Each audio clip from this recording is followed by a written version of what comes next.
ગુજરાત સ્થાપના દિવસ નિમિત્તે વડોદરામાં ગુજરાત ગૌરવ સૌરયાત્રા સંગીતથી નગરજનો મંત્રમુગ્ધ થયા હતા। વડોદરાની કલા અને સાંસ્કૃતિક પરંપરાને સાર્થક કરતા કલાનુભૂતિ સંસ્થા દ્વારા ગુજરાતના 66માં ગુજરાત સ્થાપના દિવસની ઉજવણી નિમિત્તે ગૌરવ ગુજરાત સ્વરયાત્રાનું ભવ્ય આયોજન કરવામાં આવ્યું હતું।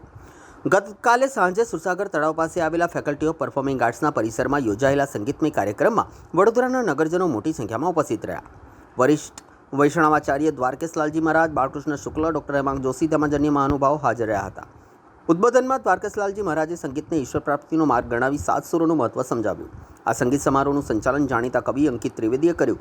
કાર્યક્રમમાં અતુલ પુરોહિત, અચલ મહેતા, રવિન નાયક, સનત પંડ્યા સહિત યુવા ગાયકો કાવ્યા લીમયે, સ્વરિત કેલકર અને મહર્ષિ પંડ્યાએ ગુજરાતની પરંપરા અને અસ્મિતાને ઝળહળાવતા ગીતો અને ગરબા રજૂ કરીને નગરજનોને સંગીતમાં તરબોળ કરી દીધા હતા।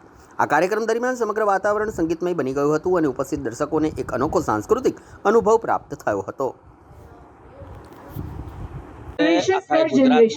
ગુજરાત ગૌરવ દિવસ એટલે ગુજરાતનો સ્થાપના દિવસ ઉજવાઈ રહ્યો છે ત્યારે વડોદરા શહેરમાં પણ એ મહારાજા સયાજીરાવ યુનિવર્સિટી રાજધાની કહેતા હોઈએ તો એવા સંસ્કૃતિને સાજે એવા અલગ પ્રકારના સ્વરમય યાત્રાની જ્યારે શરૂઆત થઈ રહી છે અને વડોદરાના બધા જ કલાકારો જે લોકો આંતરરાષ્ટ્રીય ખ્યાતિ પ્રાપ્ત બધા જ કલાકારો એક જ પ્લેટફોર્મ પર છે અને જ્યારે દ્વારકાજી મહારાજનું જ્યારે આશીર્વાદ મળ્યું છે તો આ જ્યારે અદ્ભુત કાર્યક્રમ થવા જઈ રહ્યો છે તો આપના માધ્યમથી તમામ નગરજનોને એટલે કે ગુજરાતના 66માં સ્થાપના દિનના ખૂબ ખૂબ અભિનંદન પાઠવું છું અને આપણે ગુજરાતી તરીકેનો આપણા જે અભિમાન છે, જે ગર્વ છે એને આપણે જાગૃત રાખીએ છીએ। તો અહીંયા કોણ કોણ ગુજરાત આજે 66માં ગુજરાત સ્થાપના દિવસ નિમિત્તે ગુજરાત ગૌરવ સ્વર યાત્રાના માધ્યમથી જ્યારે કલાનુભૂતિના મંચથી વડોદરાના સર્વ કલાકારો કલાનગરી વડોદરામાં કલાની પ્રસ્તુતિ કરવાના છે ત્યારે આપણા સૌ માટે ગૌરવનો વિષય છે કે ગુજરાત ગૌરવ દિવસની આ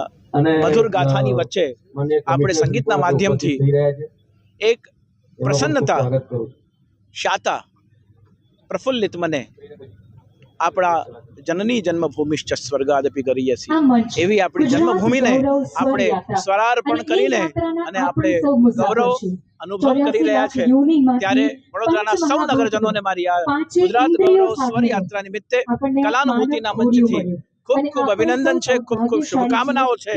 સર્વે ભવંતુ સુખિનઃ, સર્વે સંતુ નિરામયઃ, સર્વે ભદ્રાણિ પશ્યન્તુ। આપણે બધા ભદ્ર દ્રષ્ટિથી સર્વને જોઈએ અને પરસ્પર સૌહાર્દથી આપણા ગુજરાતનું, વડોદરાનું અને આપણી સંસ્કૃતિનું ગૌરવ વધારીએ એવી શુભેચ્છાઓ સાથે શુભમ ભવતુ।